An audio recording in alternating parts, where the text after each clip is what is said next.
Diduga karena sopir mengantuk, sebuah truk pengangkut sayuran menabrak pembatas jalan dan sebuah pohon di Kelurahan Rate-Rate, Kabupaten Kolaka, Timur Sulawesi Tenggara, Jumat pagi kemarin.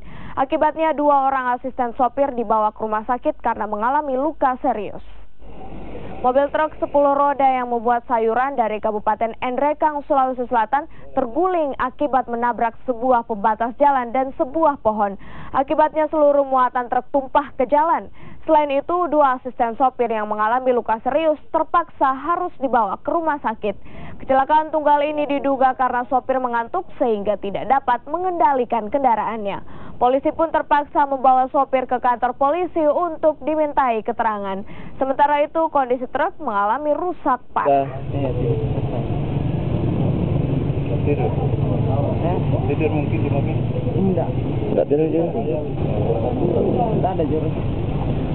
Kemungkinan terjadi kecelakaan diakibatkan dari sopir tertidur.